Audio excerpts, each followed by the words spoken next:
Were you trained to be a good girl or boy?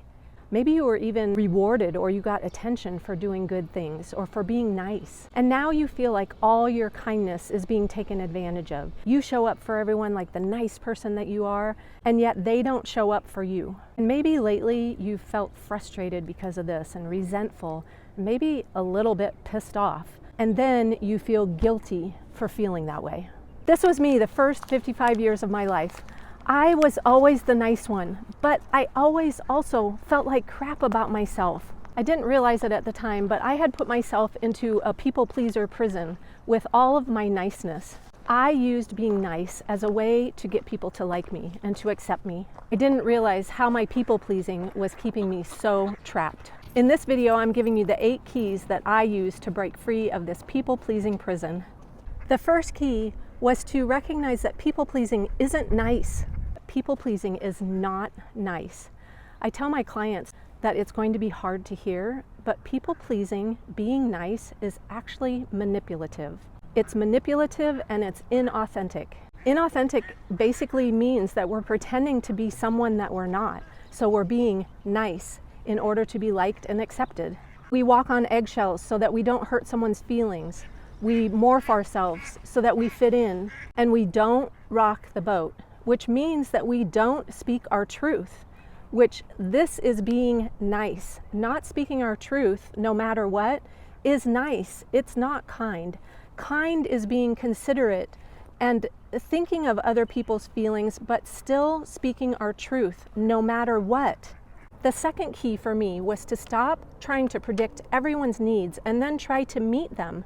This is a recipe for failure. It is not your responsibility to try and figure out someone's needs. Let them tell you what they need. You are not here to please other people. The third key was to stop acting like I was a burden in people's lives. Stop acting like people were just tolerating me. That kept me in this people-pleasing mode because I thought that I had to be nice in order for them to like me, to accept me, that they were just tolerating me in the meantime. When we stop feeling like a burden, that means we need to start asking for what we need.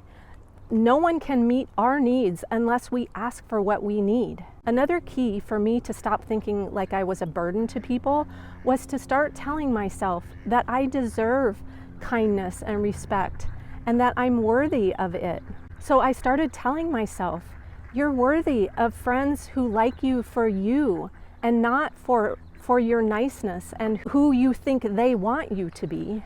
Think about it this way, if the script was flipped and they were thinking that they were a burden in your life, so they didn't ask for what they need, they didn't speak up with you, they didn't tell you how they really felt, how would you feel? You would feel frustrated and resentful that they're actually not being authentic with you. So it's frustrating for other people, for us to not tell them what we need and leave them guessing, oh, I'm fine, is not an okay answer because it doesn't give them any information. If you're not fine, don't say you're fine. The fourth key was to stop apologizing. Okay, the fourth key is a biggie for me. I had to learn this one. I would apologize for myself. Sorry I didn't text you back right away. Sorry I didn't call you back right away. Sorry I'm late. Sorry, I was apologizing for everything that I did, which makes us think that we are wrong, that we don't deserve to take up space in the world, that we have to apologize for our existence. If you know me, this is a big one for me. So figure out a way that you can stop apologizing. If that means to create an apology jar, like a consequence for every time you apologize, and you put money in the jar that you then donate, make it a big deal to stop this habit, because it's a habit that is diminishing your confidence and increasing the doubt that you have in yourself, because you're telling yourself every time you apologize when you did nothing wrong that you are wrong. The fifth key was to stop overthinking and to try to anticipate everybody's response. I used to be the queen of ruminating about stuff, thinking it over and over and over, running it over my head. What could happen if I did this or that? What could go wrong? How are they going to think about me? Blah, blah, blah. I would go over and over and over in my head until I would be sick, or I wouldn't do whatever it was that I was ruminating about. I would just not do it because I didn't want to confront what might happen. So this kept me in people pleasing for the majority of my life because I never would speak up. The reason that we tend to overthink things is because we are anticipating the other person's response, and we think that they're thinking about us a lot more than they are.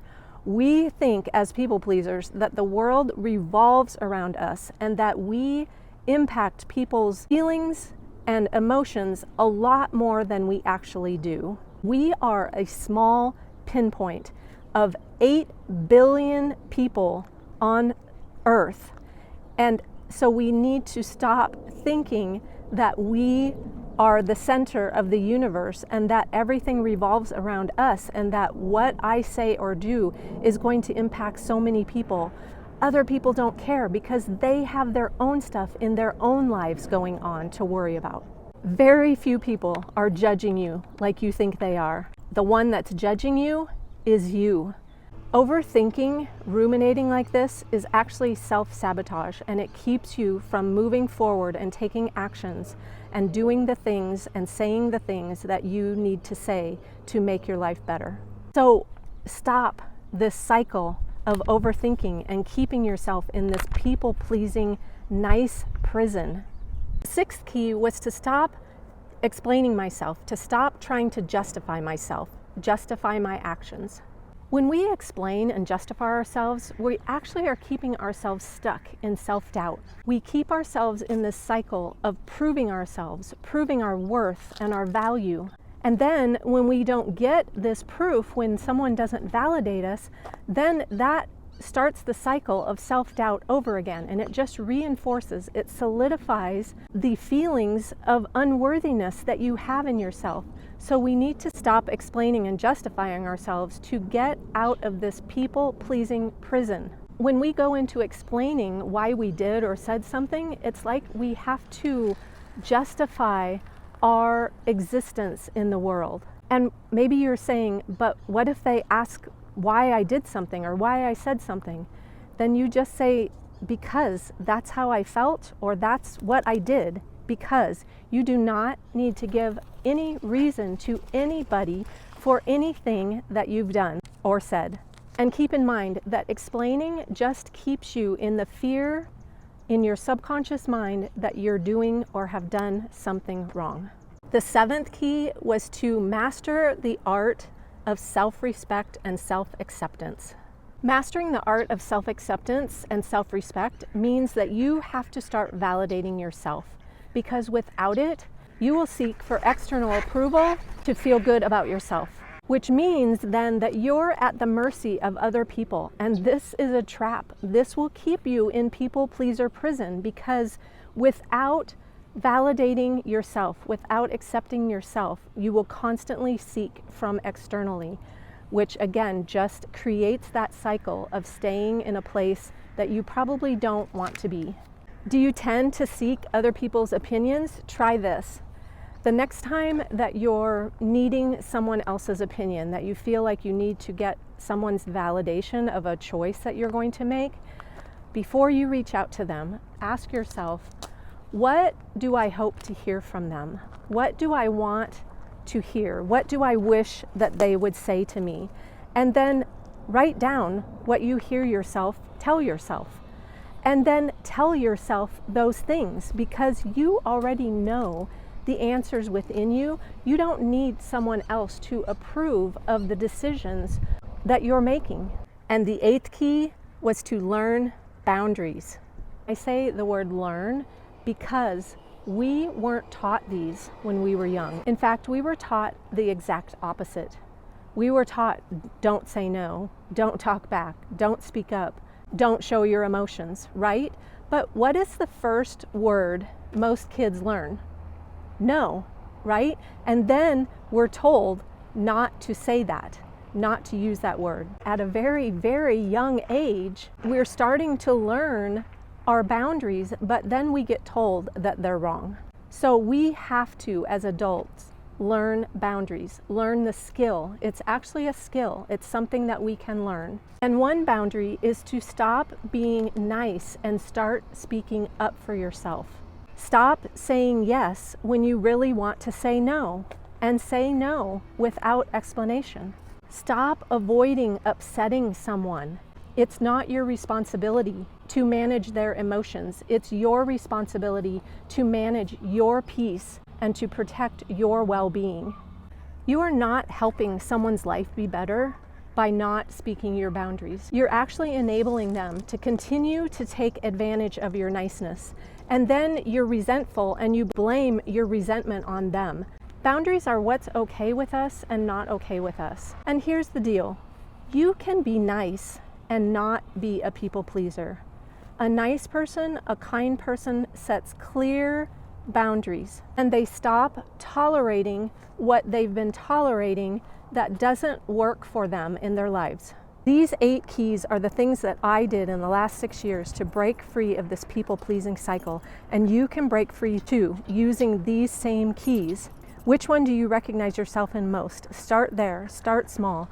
You didn't start people-pleasing overnight and you won't stop overnight. In fact, I had a huge aha moment over the weekend where I had to set a big boundary, a boundary that brought me to tears because part of me said that I was doing something wrong. So I still have these times that I am a little bit in self-doubt and I have to talk to myself and tell myself and use the tools that I just told you about to get myself to a place where I see and I know without a doubt that I'm protecting my peace and I'm responsible to do that. So start small. Start saying no when you really mean no, when you don't really want to say yes. I have a free guide that I'll link below, 20 ways to say no without feeling guilty or like a bitch. Maybe you create a sorry jar like I talked about. So every time you say sorry, you put money in the jar and then you donate that money and make it big. Make it hurt a little bit so that you can kick this habit.